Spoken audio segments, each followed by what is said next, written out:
Ladies and gentlemen, good day and welcome to the Polycab Q1 FY22 earnings conference call. As a reminder, all participant lines will be in the listen-only mode, and there will be an opportunity for you to ask questions after the presentation concludes. Should you need assistance during the call, please signal an operator by pressing star then 0 on your touchtone phone. Please note that this conference is being recorded. I now hand the conference over to Mr. Gandharv Tongia. Thank you, and over to you, sir. Thank you, operator, and a very good afternoon to everyone present on the call. Gandharv Tongia, CFO at Polycab India Limited. Thank you for joining us. On this call, we shall discuss our operational and financial highlights of Q1 fiscal 2022. Please note, during this call, we will be referring to the presentation, financial results, financial statements, which are available on the stock exchanges as well as investor relations webpage of our website. It can also be downloaded through the link or QR code on slide 8 of our earnings presentation. From our management team, we have with us our Chairman and Managing Director, Mr. Inder Jaisinghani. Let me now hand it over to Inder Bhai for his comments. Good afternoon, everyone. First quarter performance has been encouraging despite challenges posed by lockdown in many states. We were able to record much better business compared to last year. We remain vigilant in the managing costs and navigating the volatile demand environment. More importantly, we are progressing well on a strategic agenda and achieving new milestones which will drive transformation over mid to long term. We continue to serve communities and fulfill our purpose of meaningful ways. I now request Gandharv to take you through our earnings presentation. Thank you, Inder Bhai. As you all are aware, the business environment has been very dynamic in the previous quarter. Despite that, we have been able to achieve decent performance owing to resilient business model. On the good side, construction activities continued for better part of the quarter, albeit at a slower pace. All thanks to a calibrated approach taken by government in terms of lockdowns. Project and industrial activities started trending up as case load subsided from its peak. Our learnings from the past also helped us improve our supply chain and production, which remain largely unaffected. Consumer sentiment remained positive, and we believe there could be some pent-up demand in coming quarters. On the flip side, raw material volatility continued. The inflation in our input basket was in low teens during the quarter, and our blended price hike was in high single to just double digit. In mid-June, sharp correction in copper prices caused further complications to an improving demand scenario as dealers refrained from stocking in anticipation of price cuts. Accordingly, inventory levels in distribution channel dipped significantly, with secondary sales tracking ahead of primary sales. Though we believe this is a temporary sentimental setback and primarily will eventually catch up with underlying demand. Nevertheless, July seems to be panning out better than previous months. Retail outlets across the market are largely open at the moment and activity is picking up. We continue to believe that second half is likely to be better than the first half of the year, similar to last year. Of course, and assuming that third wave, if any, doesn't severely impede the economic progress. Moving on to presentation with slide 4 for the quarter ended June 2021, our consolidated revenue was up by 93% year-on-year. EBITDA increased by 144% year-on-year with 153 bps improvement in margin. Cost saving initiatives were more than offset by unfavorable operating leverage and input cost volatility. This limited the EBITDA margin to 10.3%. Having said that, I would like to reiterate that the right way to analyze our operating profitability would be on annualized basis, as several dynamic factors can weigh on quarter-to-quarter margins. Our staff cost at rupees 959 million or 5.1% of sales was higher than last year, but broadly at par with Q4. A&P spends at rupees 78 million or 0.4% of sales were optimized considering the subdued business environment seen in Q1. Our finance costs at rupees 122 million were lower by 25% year-on-year. Other income at rupees 253 million was down by 25% year-on-year due to one-off interest income gains in the base quarter. A detailed breakup of our other income and finance costs have been provided on slide 12 of our earnings presentation. Our profit before tax at rupees 982 million was up by 151% year-on-year, while PAT at 753 million was down by 36% year-on-year, again on account of one-off gains in the base quarter as explained on slide 9. Normalized PAT is 10x of last year. PAT margins in Q1 stood at 4.0% against a normalized margin of 0.8% in the same quarter last year. Moving on to segments. On slide 5, wires and cables revenue doubled over the last year despite the multiple challenges. In domestic business, cable outperformed wires in Q1, but that was partly on account of relatively favorable base. Distribution as well as institutional business grew over 100% year-on-year, with institutional being marginally better again on softer base. Though from an overall market perspective, we believe the institutional business still continues to remain subdued due to relatively lower number of large-scale projects. As I mentioned earlier, in June we saw sharp correction in copper prices. This impacted the trade sentiment, particularly for primary sales of retail wires, just when markets had started to open up. Export business grew 12% year-on-year. The share of overall revenue improved sequentially to 6% in first quarter versus 4.5% in previous quarter. The growth was driven by Asia, Australia, UK and Africa. Logistical challenges due to shortage of containers globally continues. Overall segmental profitability for wires and cables was impacted by raw material inflation and adverse operating leverage. On slide 6, FMEG revenue increased by 39% year-on-year. The business momentum was affected by closure of retail shops across many large cities. Distribution expansion continued with greater thrust on digital marketing campaigns. Innovation-driven product development and improving competitive positioning remain key focus area. We have a healthy pipeline of new products across categories. Fan, which is our largest category in FMEG, grew in healthy double digits. However, lockdowns in April and May, which are key summer stocking periods, impacted for a second consecutive year. Within fans, portfolio mix continued to improve towards premium. Lights business grew with higher emphasis on augmenting portfolio across pyramid. Switchgear saw strong growth, however, switches remained subdued.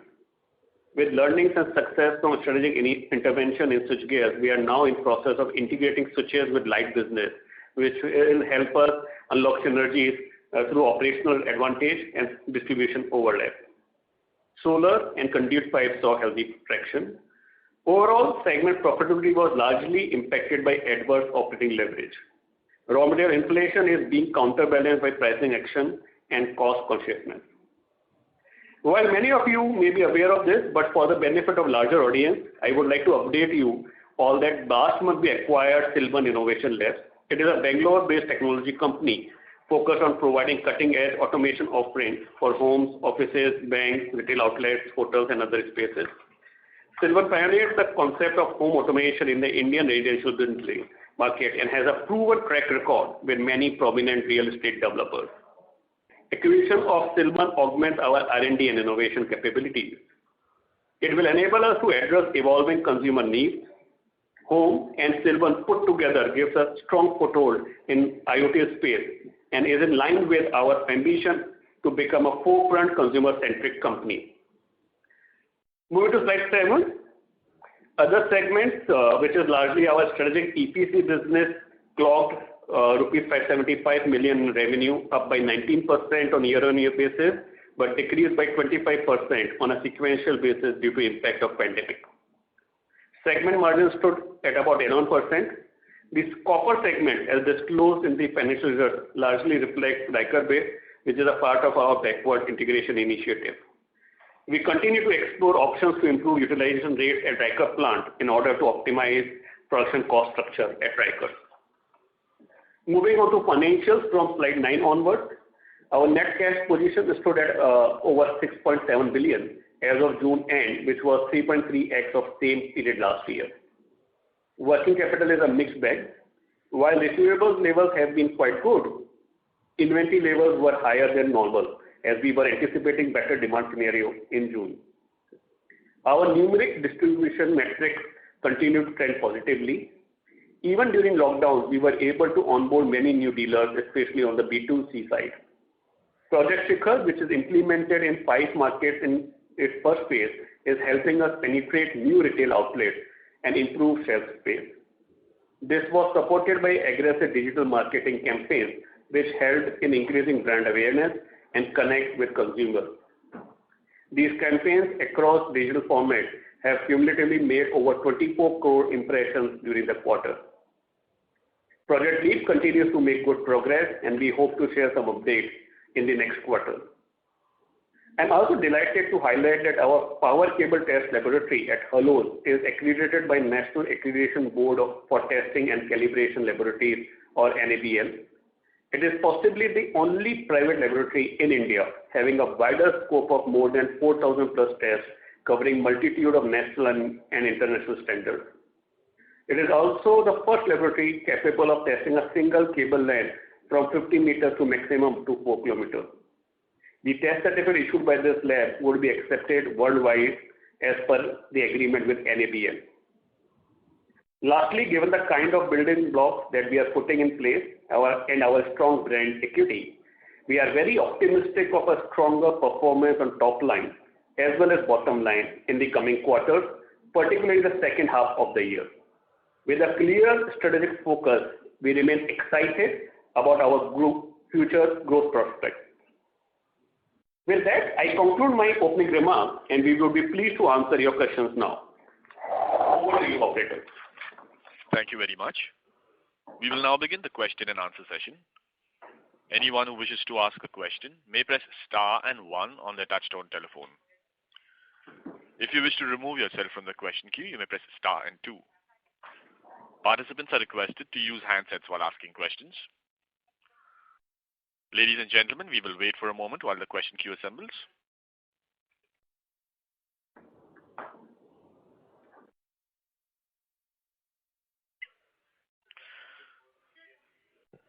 The first question is from the line of Ravi Swaminathan from Spark Capital. Please go ahead. Hi, sir. Thanks for taking my question. My first question is with respect to the price hikes that on a blended basis that we would have taken over the past 6 months in the cables and wires business. Thanks, Ravi.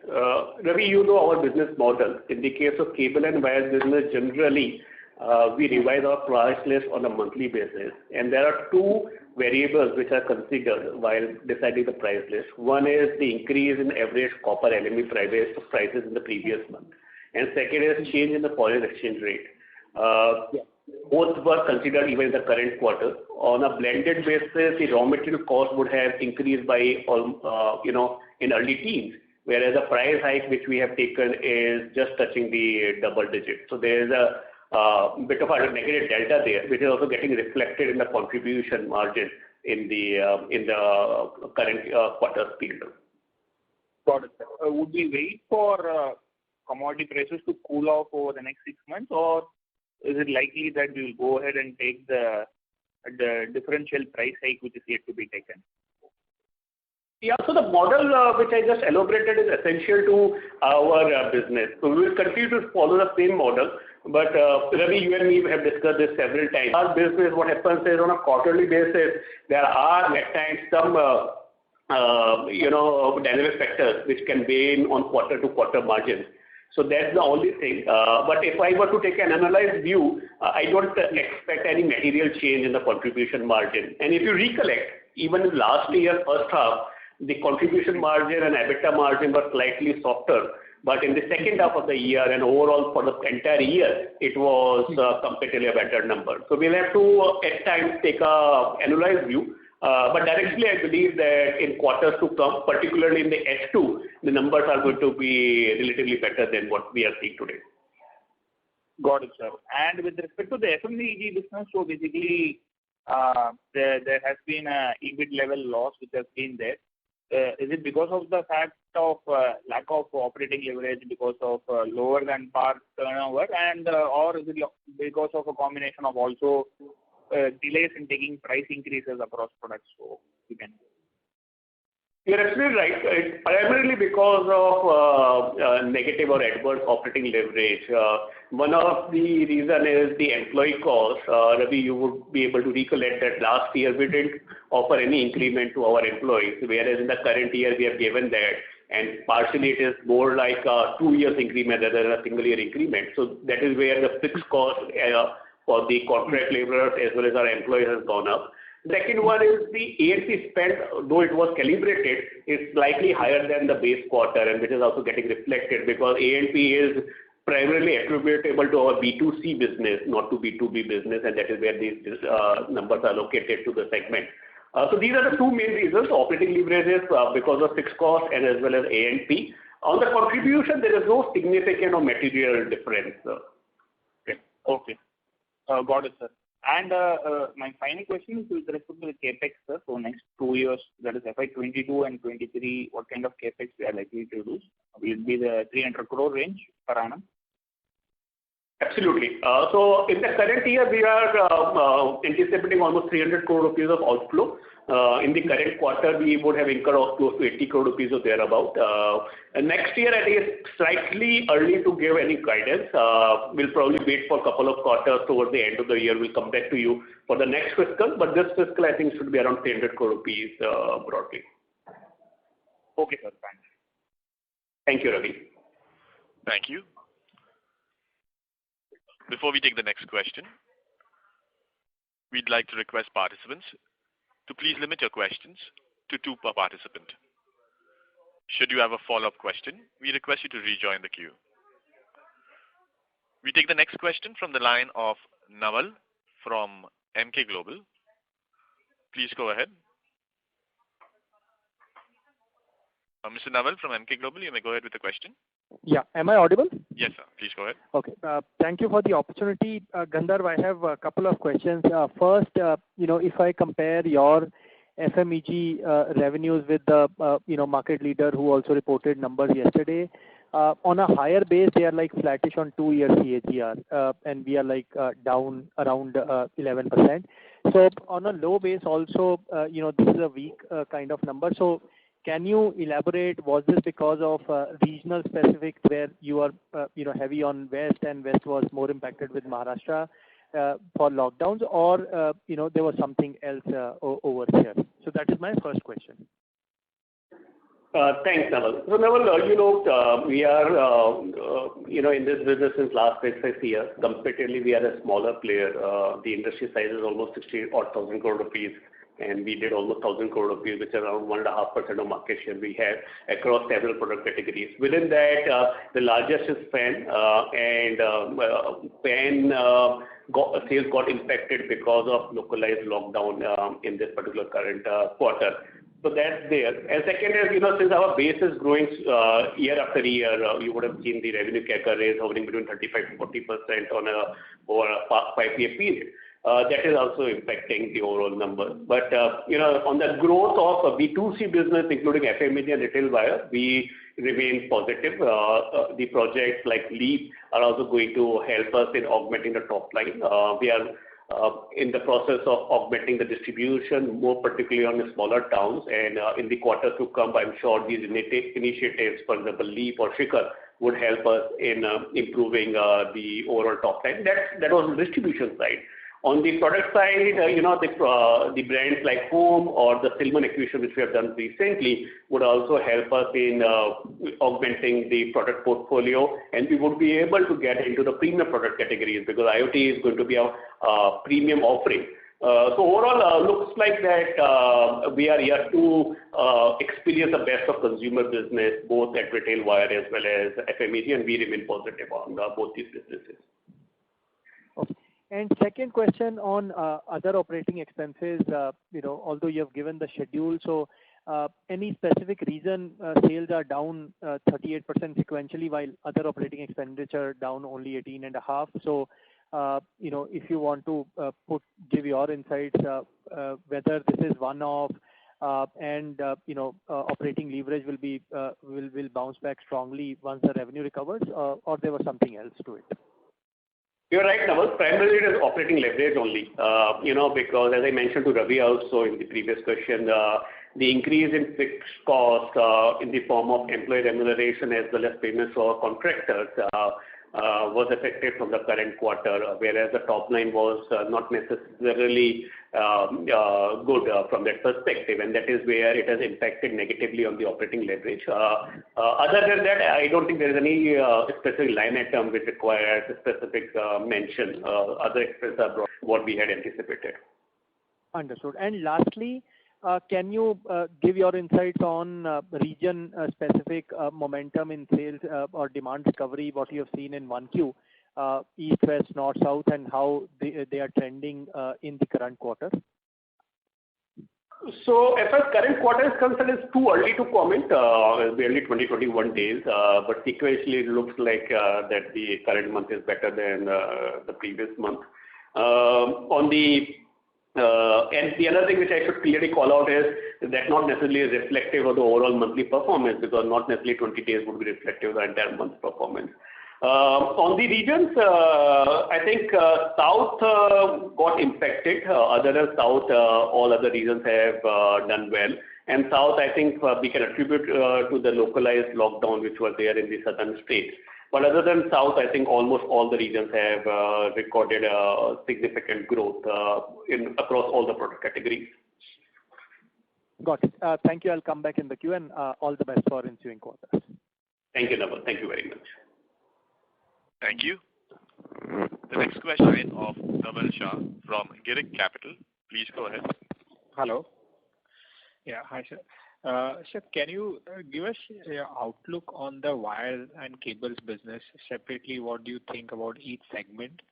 And also, you mentioned the institutional demand is lower.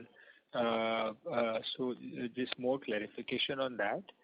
And just more of the demand levers for the cables business, given the spending by the government is going on. There are a lot of spending happening on the solar park as well. So I assume there will be some new demand coming from that segment as well, and we are leaders. So what sort of demand visibility do we have for this year and the next year, along with exports? And then I'll come to the second question. Sure. That's quite comprehensive. Thanks for asking. Let me talk about the macro drivers. Cable and wire, if you visualize, are consumed in almost all the sectors. You think of any infrastructure, any new expansion, greenfield, brownfield, any new office, everywhere you will need cable and wire. And we are the only company in the country which can provide all types of cables and wires. And our distributors are well placed to attend almost all the requirements which a consumer would have. The other thing is, generally speaking, we have ability to provide the required material almost there just in time or within a day or two, and that is a significant differentiator between us and our peers in the industry. You are aware about the initiative that the government is taking in terms of reforms. I would not like to spend time on that in this call, but I'm sure you're well aware about that. That will continue to help us in improving the GDP, the overall consumption of cable and wire, and help the sector as well as a company like ours, which is a market leader by far. On the supply side and the DTM side, what we are doing as part of Project Shikhar and Project Leap is we are focusing on increasing our reach, increasing our number of dealers and distributors, catering to the requirements in the geographies where we don't necessarily are present or are currently under index, for example, smaller towns. And both the government initiatives and our initiatives in penetrating the market would help us in improving the rate. You would have already seen our March presentation where we have talked about that cable and wire we expect to grow on a 5-year basis at 1.5x of the industry growth. And it could differ from a year to two, but overall a 5-year horizon, we are hopeful that we will be able to do that, and that is why we are working with BCG under the Project Leap to do that. So that was on the overall, cable and wire. Correct. So now, like, if you look at FY20, we were at like around 7,500 crore top line. Now, and 21 was 7,600 crore. So now here we already have like a 30-35% of inflation built into this when we talk about the future numbers. So what sort of guidance would you give us in terms of, say, by next 3-year period? Where do we see this business reaching, building in the inflation? So this is what we had covered as part of Project Leap when I presented to the investors after the March results. On 5-year basis, we expect that we will be able to touch almost 20,000 crore rupees of top line, where the core of our business will grow at 1.5x of the industry growth. We have factored in the inflation or movement in the commodity prices when we have computed this number of 20,000. But as I mentioned in the March call as well, allow us to come back to you with next level of detailing in the second quarter, where I would be able to give you additional color on these numbers. Okay. So on the cable side, you don't see any sort of problem in terms of your demand, right?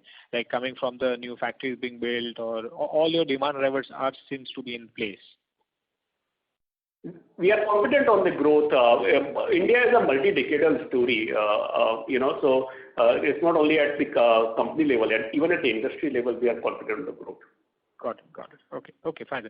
Now, in my second question with the FMEG side, so we did around 192 crore top line this quarter, and compare with like in second quarter FY20 also we were around this level only, but there we did not go into loss. So is it that a large part of the price hike is yet to be passed on, and plus, and also we have a larger cost structure compared to the 2 years back, and that's why we have a loss in the FMEG? Yeah, as I mentioned to the earlier participant, it's primarily because of increase in fixed cost, and that is also increase in the employee cost or the contractor cost. Last year we didn't give any increment to our employees, which was given this year, and this was slightly more than which otherwise you would expect on an annualized basis. So that is one reason. The second is the A&P spend has slightly increased, and A&P predominantly is for our B2C business. Of course, B2B business gets a bit of a rub-off effect of A&P, but primarily it is for B2C business. So these are two main reasons because of which the margins, EBIT margins have gone into a negative trajectory. But I'm still confident of the guidance which we provided in the last call, that in 2 years period, we should be able to get to a high single-digit EBIT margins for FMEG business. Okay, great, sir. Good to know. I'll come back in the queue again, sir. Thank you. Thank you. The next question is from the line of Rahul Agarwal from InCred Capital. Please go ahead. Hi, good afternoon, and congratulations for a decent set of results. I had 2 questions. Firstly, wanted to understand contribution margins a bit better for Polycab. So to start with, is there any link between copper prices and gross margins? Because, we as analysts try to link that, and quarter on quarter, obviously, as you said, it's better to understand on an annual basis. But overall, is it fair to say that a rising commodity scenario where copper is going up, gross margins fall, and it's vice versa, it's true? Is that correct? Not really. As I mentioned to Ravi as part of his first question, we have broadly 2 or 3 types of businesses within cable and wire. I'm talking from channel perspective. One is distribution, where we factor in previous months foreign exchange rate, USD INR foreign exchange rate, as well as copper LME, and revise the list price. The second was export business, where the dynamics could be different, where you quote the price and then according to price. And third is institutional, where generally you take back-to-back positions. So these are 3 things which we follow consistently. At times, you take calibrated approach in the pricing, and this is what was done in the current quarter as well. The increase in raw material cost at the basket level was almost in early teens, whereas the price hike which were taken in the current quarter was just touching the double digit, and that is where you can see a delta or a negative delta on the contribution margin. But generally speaking, on annualized basis, we have not seen significant difference in the margins, and that is what is important. And the other thing is, at times there is a mixed change. If you are attending customers which are far away from your plant, you end up incurring some additional freight costs. And if there's an increase in the export business, which is generally there in few of the quarters, the freight incident also plays in. So there are a few dynamic factors, but Rahul, we are aware about this. We are probably the largest consumer of copper in India, and we have pricing ability to price the copper at the most appropriate time, and that is where we don't generally see any significant risk because of the risk management framework which we have in place. Correct. So fair to say that the normalized level of 25% obviously comes back as and when the entire pricing thing is passed through, and overall we see a normal sale environment in India. Broadly, we should be back in terms of cable and wire. Gross margin should be back to normal levels. Fair to say that? Absolutely. Okay. And second question was on inventory. At 2,600 crores looks very higher than normal for Polycab given the history. And debtors at 900 crores obviously looks very low versus history, versus normal levels. Could you help us understand this change? Yeah, so both of these numbers are not sustainable. Let me deal with receivables and then I'll come back to inventory. After softening of copper prices in mid of June, slowly sales started getting impacted adversely, and that is where we continue to collect on the outstandings of the sales which were made in the earlier months, but there was a dip in the overall sales in the month of June, and that is where the number of days of receivables or the absolute amount of receivables is likely looking lower. I don't think it's a sustainable number. Of course, with the help of channel financing penetration, we would be able to bring it down, but not on the basis of what we just experienced in the quarter gone by. On inventory, I think 2-3 things. One is since softening of copper prices adversely impacted our sales, it has indirectly resulted in an increase in our finished goods. And second is we were expecting, and we are still expecting, that in the quarters to come we will have uptick in demand, and this is what, if you recollect the experience even in last fiscal, where the Q2 was better than Q1 and H2 was better than H1. So that is where there is slight aberration in our inventory levels. I mentioned in earlier quarters as well. Inventory continues to be a focus area for us. We learned that during the IPO phase as well, that working capital is the area where we can do better, and I firmly believe that we can do that better. In the quarters to come, we should be able to normalize it and have a better handle on it. So there is no case of, obviously there is some build-up because of temporary issues, which will obviously normalize over the next 9 months. And broadly, there is no case of inventory write-offs, right? It's never happened in the history, right? Never ever. Okay, perfect. Thank you so much. All the best, Gandharv. Thanks. Thank you very much. Thank you. The next question is from the line of Devansh from SIMPL. Please go ahead. Hello. Yes, sir. Thanks for the opportunity. So just wanted to understand on two opportunities. One is EV cables, and second is the telecom cables, which can be for 5G next year. So in both, if you can just elaborate on the technological preparedness and the manufacturing preparedness as of now, and how are we, seeing this opportunity, and what is the kind of interest that we have in participating in these opportunities? So I'm sure you would have heard of the telecom division which we have. We already have optical fiber manufacturing facility, and we have executed several projects, one in Gujarat, another in Bihar, on optical fiber. We are slowly and gradually expanding on our telecom footprint. These are early days to give you any specific guidance, but we remain positive on the overall growth potential of this particular vertical. And as I mentioned as a response to one of the questions, I think by the second quarter we should be able to come back to you with nitty-gritties of few of these items where we can give information publicly. Okay, sir. That's it from my side. Thank you. Thank you very much. Thank you. The next question is from the line of Atul Tiwari from Citigroup. Please go ahead. Yeah, hi Gandharv. Thanks a lot. Again, one question on margins. I'm just trying to understand the sort of volatility that we have seen in this quarter. So from the time when this commodity rally started, okay, how much your RM costs have gone up in percentage terms, and how much price hikes you have taken, and how much more price hike you need to take to kind of fully pass on everything. So that is one. And if you could just kind of walk us through that, why did company not take enough price hikes to kind of maintain, say 11 or 12% kind of margins? So why was there a bit of a mismatch? I mean, we understand that on a full year basis the mismatch will be kind of made up, but why it could not happen during the quarter? What was the operational issue or static reason behind it? So probably, Atul, you'll feel like I'm repeating what I mentioned to another participant, but in the current quarter at the RM basket level, the cost price increase both of copper, aluminum, and other raw material put together was in low teens, whereas the price hike which we have been able to take was almost touching the double digit, and that is where there is a negative contribution delta which you are seeing in the P&L.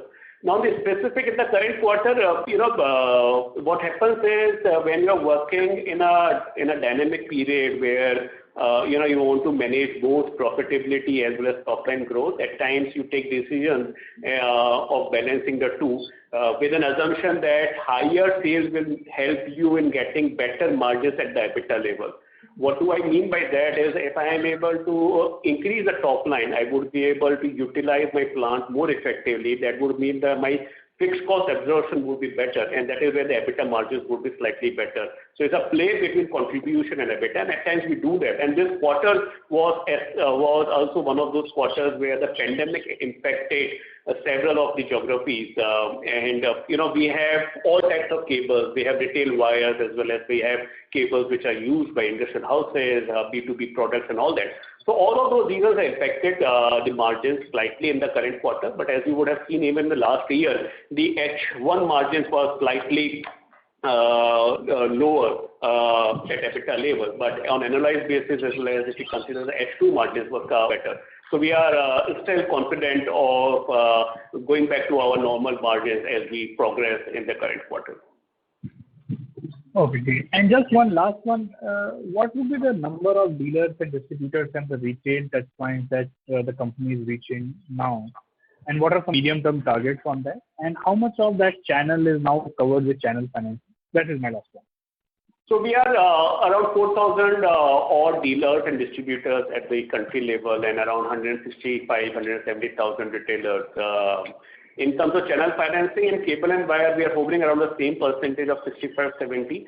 However, in the case of FMEG, we have been able to make some progress there, and now we are hovering between 25 to 30%. We are hopeful that in FMEG we will be able to further penetrate channel financing and improve this by the end of the year. Okay, great. Thank you. And that's all. Thank you. Thank you. The next question is from the line of Charanjit Singh from DSP Mutual Fund. Please go ahead. Yeah. Hi, sir. Am I audible? Yes, you are audible. Charanjit, please go ahead. So just one thing. One, in terms of in our overall business split, what is the proportion which is coming from the institutional segment? In terms of general, price hikes, when we talk about the institutional segment, at what pace it follows? Is it coming with a big lag? Because generally in the other normal channel, what we've seen is that pricing is being passed on at a very rapid pace in the cables and wire segment, especially. So how the pricing mechanism works, especially for the institutional side? Thanks, Charanjit. That's an important one. So generally around 85% of our business is distribution and 15% is 85 is distribution and 15% is institutional. Institutional generally, you take the copper price as and when you get the approval on the sales from the institutional client, which means practically back to back, and that is where there's no lag. The which I was talking about on a monthly rest was for distribution business, where you increase the list price on a monthly rest after factoring in the LME as well as foreign exchange rate, which was there in the previous month. But there is no such mechanism in the case of institutional. It's order on order basis, and generally take back-to-back position on the basis of orders confirmed by the client. Okay. So now you also talked about this initiative with BCG on GTM and various other initiatives. So if you can just elaborate in terms of by when we see that our targeted goal, which we have, to achieve with these initiatives, what's the target timeline? And if you can elaborate one on the GTM and any, initiatives which are also on the cost front, which you are trying to do through these, consulting firms. Yeah, that's the second. Sure. Thanks, Charanjit. So there are three initiatives which we are running as of now. One is Project Udaan, which we embarked on almost a year back, which is a cost optimization initiative. The entire cost base of the company is within the purview of this particular program, and we have already identified, saving potentials translating to 80 to 100 bips. And these initiatives are in the process of implementation, and we should expect getting credits to our P&L accruing over the period of 1 or 2 years. That was the first on Project Udaan, which is cost optimization. The second one is LEAP, which is a multi-year transformational program. The end objective is to get to 20,000 crore of top line by the end of fiscal 26, which is 5 years, and which is slightly more than double of what we achieved in fiscal 21. This covers almost all the facets of the organization, not only GTN, how we are going to shape the B2B, B2C, what type of processes we will have, what type of digital footprint we'll have, what type of organization we'll have, what type of new product categories that we decide to enter into we will get to. And in the March quarter, I had mentioned that by Q2 of this year, we'll come back to all of you and highlight the progress. And the third one is Project Shikhar, which is, again, our distribution program where we want to penetrate identified geographies and ensure that we are able to get higher share of wallet or higher share of sales from the identified distribution targets, which primarily would include channel expansion, having engagement with the influencer and the experts program, and this program will cover almost 300 cities in next 2 years or so.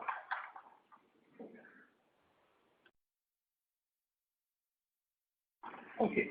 So just lastly on the fan side, so our mix in terms of the base versus the value versus premium, what is it right now? And in terms of the insourcing versus outsourcing, how it will change in the next 1 year time frame? So premium fans are now almost in high teens, and this proportion as we go along would go up. Most of the fans are getting manufactured in our Roorkee facility. We are also in the process of augmenting fan manufacturing facility, and another facility is getting erected in Halol in Gujarat and expected to be operational later in the current year. There is a very small amount of fans which are manufactured with the help of third-party suppliers, but their contribution to the top line at this stage is insignificant. Most of it, or almost all of it, is getting manufactured in-house.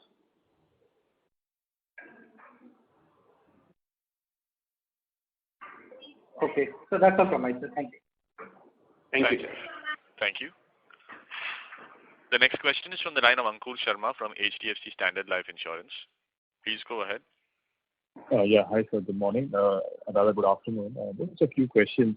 First, on our Q1 numbers in the cable and wire segment, how much was the volume growth and how much was the price growth in that 97% growth that we've shown on the top line? Thanks for asking this. In our business, slightly difficult to compare that way because 1 kilometer of aluminum cable will cost significantly different if you compare that the same cable if it is manufactured with copper. And that is where volumetric data is not necessarily the best way to analyze our company's performance. If you were to analyze our performance, there are 2 or 3 ways. One is, of course, you can check peer performance and our performance. And second is you can check what is the movement in LME prices and foreign exchange rate and compare that with our growth. Volumetric data will probably give you misleading information. Okay, fair.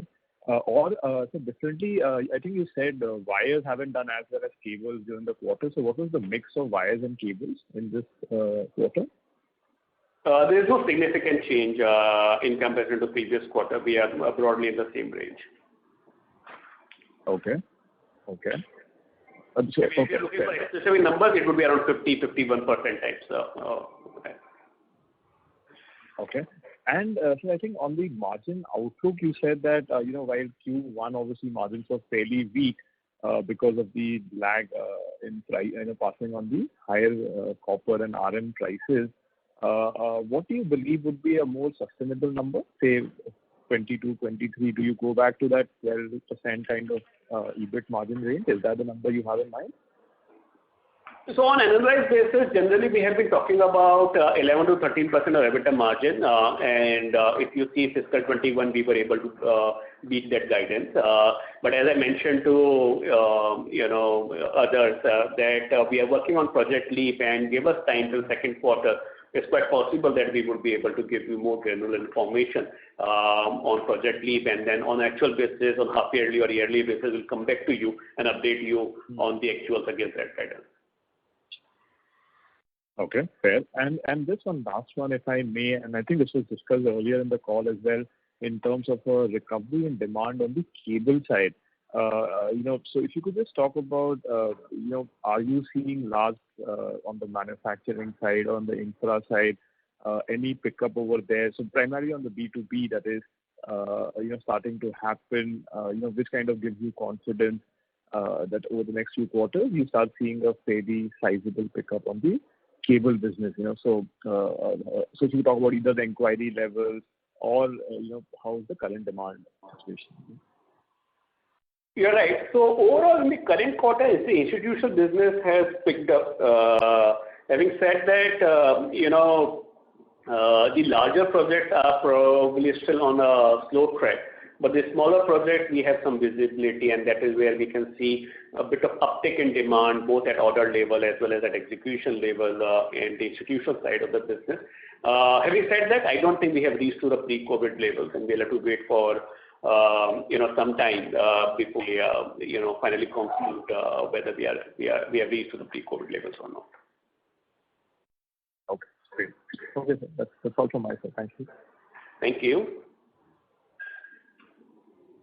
Thank you. The next question is from the line of Sanjay Satpathy from Ampersand Capital. Please go ahead. Yeah, hi. Thanks a lot for taking my question. You have mentioned about your margin, which way that we should not really look at quarter one and look at the full year. And then you have mentioned that your margin was affected because of the copper price volatility. Can you just tell us that whether all those are behind us, that is copper price are stable and your pricing actions are more or less done, and so that way Q2 will not have any such exceptional situation which was there in Q1? Yeah, so let me just explain the business model so that you are able to appreciate what we are doing here. 85% of our business comes from distribution. In the case of distribution business, the list price is generally revised on monthly rest. And when we do the revision, we factor in two things. One is change in LME prices in the previous month as well as change in exchange rate. So there is a 1 month lag which is there. And at times in dynamic situation like these, you take calibrated approach while balancing the price hike as well as and profitability and as well as the top line growth. This is what we have witnessed. But generally in our experience, generally speaking, pluses and minuses are offset within the fiscal. And if you see on an analyzed basis, the margins are not significantly different from earlier periods. And that is what I was mentioning to the other participant, that if you take an analyzed view, you will not see significant change. But because of this 1 month lag and at times dynamic approach of balancing top line and bottom line, at times you would see some aberration between one quarter or the other. Yeah, no, that I understood. I'm saying that are those kind of behind us? It's just a small maintenance kind of a question from a near-term point of view. That is what I was trying to kind of understand. The second thing that I wanted to understand is that so it is your peers are also reporting results and their numbers and your numbers are appearing as very different. And I understand that it could be because of some technical factor like your geographical mix or many other such things. So what we really want to understand here is that your competitive position and your strategy of growth and gaining market share. Are you confident that you'll be able to kind of silence your critics or whatever you say sometime very soon, and you're fairly confident that you are doing better than your peers because you have a superior business strategy in terms of growth? Thanks for highlighting that. So as I mentioned in my opening remarks, we remain absolutely confident and comfortable on our strategy and execution. We have any which way highlighted our ambition under Project Leap, which is 20,000 crore top line in 5 years from now, and growth in one particular product category of 1.5x of the industry and another product category of 2x. And I have no reasons to doubt our ability to achieve those numbers. Okay. Thanks a lot. Thank you. Thank you. The next question is from the line of Bobby Jairam from Falcon Investment. Please go ahead. Hi, could you talk a bit about how you're going to penetrate the FMEG market categories like fan, given larger players like Havells and Crompton's are already well established? So what's your strategy? Is it pricing led or product led? If you could talk a bit about that. Thank you. I'm sure you're aware we are already in top 6 or 7 in fans. We forayed into this business 5-6 years back, and since second or third year we are a bit positive in fan business. We are working on several initiatives. One on the GTN. We want to ensure further penetration both at distribution and retail level. Second is on the availability of our products across different pricing pyramids. Third is in-house production, which gives us confidence on the quality as well as the value for money for our consumer. You will be pleased to know that our field returns in fan are lowest in the industry because of the quality, stringent quality parameters we have in place. And the another important thing is the recent initiatives both on the IoT side through Silvan and Home and the e-commerce initiative where we want to get to the next generation of the consumer. We are extremely positive on the uptick in the demand in the fan business for our company. What is the IoT fans or appliances? What differentiates that from the products in the market? This is a complete basket of offering where app-based products are available, which can be operated with the help of app or with the help of web. And this is not only restricted to fan, almost all the products, whether you think of water heater, you think of lighting or fans, almost everything can be operated. And this way is being marketed under the brand Home. The recent acquisition of Silvan will help us in getting to home automation, and that is where the entire home automation product portfolio will also help us in improving our FMEG product sales, which would include, among others, fans as well. And these are automation. And these are the products which are manufactured in-house, made in India with strict quality supervision, and that is where the field returns are best in the industry. Yeah, the question I have is whether this kind of automation is something that's demanded by consumers, because even in advanced markets, I don't see these kind of products. When someone buys a fan, they essentially want a fan that is breezy, doesn't break down, and it's priced reasonably. They don't want a lot of fancy settings and IoT and all that. So is it customer driven, or are you, by any chance, over-engineering these products? Yeah, I understand from your comment that's probably one school of thought. But if we go by the broad understanding of the IoT market, it was almost 2,600 crore in 2020. It is expected to grow at 30% CAGR. And I won't be surprised if it reaches 10,000 crore by 2025. and it could very much continue, if not what trajectory even after 2025. And in this pandemic, all of us have experienced that IoT or web-based applications and rising connectivity is the only way to look at the product development, and this will help. That will help. All right. Thank you.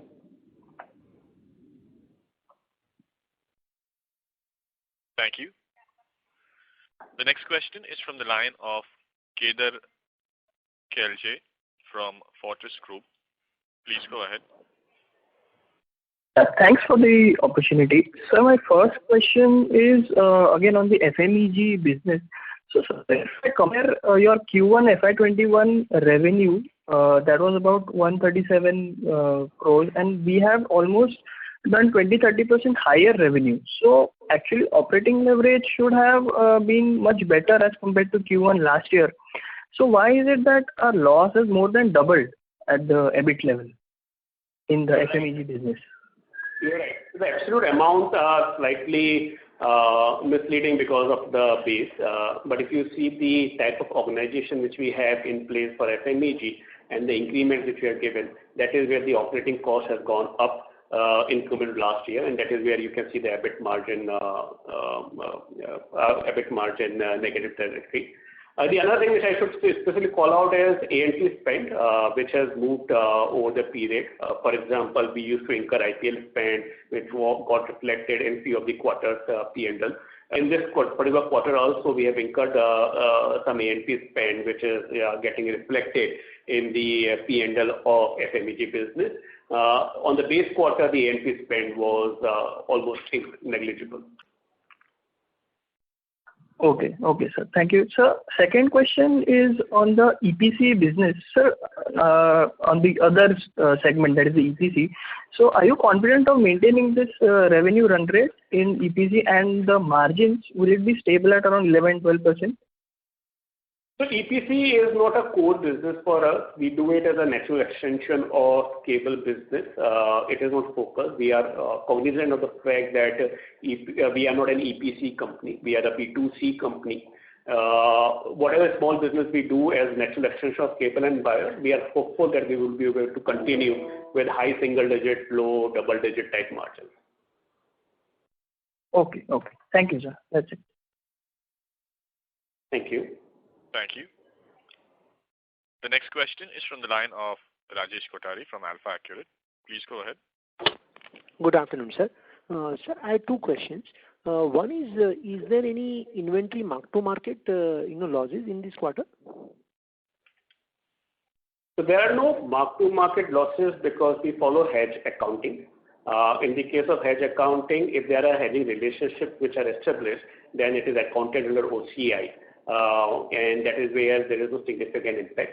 But on a generalized basis, always there will be some ups and downs because the inventory is linked with LME, and in any of the month and quarter end, there will be movement in LME. But there is no significant one-off in the overall mark-to-market or hedging accounting in the current quarter. So since you are saying since it is already hedged and therefore it doesn't impact the margins, then why the higher raw material prices impact the margins? I'm a little bit confused. Yeah. So either the actual cost of procurement vis-a-vis the price hikes which we have taken was calibrated, and that is where there's a delta which is getting reflected in the contribution margin. As I mentioned to one of the participants earlier call, at times in a dynamic quarter like these, where there is a significant impact of wave 2, you optimize on top line with anticipation of better margins because you would be better EBITDA margins because you would be able to leverage on the fixed cost, and that is where you take these calls. And the contribution margin, if you see, has dipped by 200 basis points in the current quarter. So basically, what kind of price hike is required to compensate for the higher raw material, or now this is completely gone because the raw material cost has now already started coming down, and therefore you may not be able to do price hike. So what is gone is almost lost kind of margin. That's the right way to look at it? And that is why I highlighted in earlier responses as well that in our business it's best to see on annualized basis, because there will be some pluses and minuses, and overall on a 12-month basis, we are generally able to maintain the contribution margins. If you see last year for that matter, the first half EBITDA margins, if I'm not wrong, were around 12% or thereabout, but in the second half it was 14%, and that is how the overall margins are comparatively maintained on an annualized basis. No, that I understood. What I'm trying to ask is a little bit different. What I'm saying is that the raw material cost has increased, but you are not able to take the similar kind of a price hike due to whatever reasons. So what was the difference? That's point number one. And point number two, that's about 2%. It is getting reflected in contraction and contribution margin. Okay, understood. And the FMEG business, there also we have seen the similar numbers. But if I look at, for example, Havells, the another company probably in the similar segments, there the margin profile and everything is quite significantly different compared to our company. So what would be the primary reason for FMEG segment apart from the operating leverage? Because the revenue decline is not that much.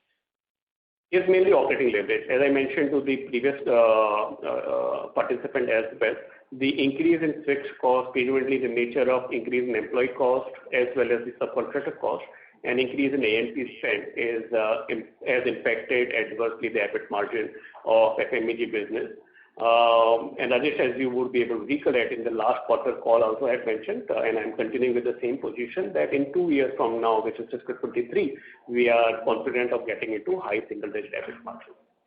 Yeah, of course. And last question from my side, in terms of the employee cost, which is roughly about 92 crores, and there you mentioned that you've done some increase in employee cost, something which I could not understand, because your fourth quarter it was 96 crores and in first quarter is 92 crores.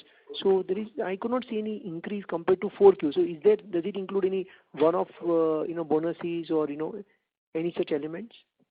So the first quarter last year was 81 crore rupees, and the first quarter this year is at 96 crore rupees, and that is where you can see that there is an increment which is visible. Okay, but on QOQ basis, there is no such increase, So I was actually wondering that since the revenue declined so much, there are no basically steps to reduce the other cost. Because if I look at, for example, revenue from 3,000 crore, it declined to 1,800 crores, correct? But if I look at, the operating, leverage actually, to that extent, there is no significant increase in your other cost. So I'm just trying to understand the picture here. So is it that we are now basically becoming like a normal cost base, and from this cost base we'll work on? Yeah, so I think 2-3 things, Rajesh. One is in our business, always the fourth quarter would be best from the sales contribution to the annualized revenue.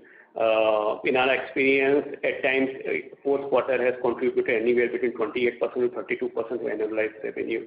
Whereas the first quarter, and I'm not talking about the year affected by pandemic, I'm saying generally speaking, the first quarter contributes only 20 to 22% of the top line, and that is where it's slightly unfair to compare Q4 top line with the Q1 top line. The second thing is, in the fourth quarter last year, there were some incentive provisions which were accounted for, and the details are this, that in the first quarter of June 20, we decided not to give any variable pay to our employees considering the pandemic, but considering the performance of the company on an annualized basis, management decided to continue with the variable payment, and which was accounted for in the fourth quarter. So there are a couple of such one-offs, including Ind AS 19 adjustment, like gratuity and leave encashment. And if we normalize that, you can see that is an increase in employee cost.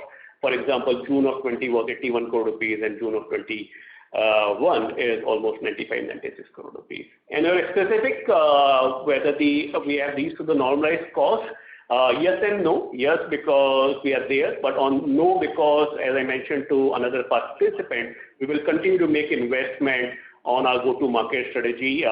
We will continue to expand on distribution, penetrate the market where we are currently under index, and for that we will need additional working hands, and we'll make that investment. We'll not shy away from making those investments. Great, sir. Wish you all the best. Thank you. Thank you very much. Thank you very much. We'll take that as the last question. I would now like to hand the conference back to Mr. Gandharv Tongia for closing comments. Thank you, participants, for taking out time and attending this call. In case if your questions are not attended, please feel free to write to us at investor.relations@polycab.com, and we will be pleased to attend your questions. Thank you. Thanks a lot for your time. Stay safe and take care. Thank you very much. On behalf of Polycab India Limited, that concludes this conference. Thank you for joining us, ladies and gentlemen. You may now disconnect your lines.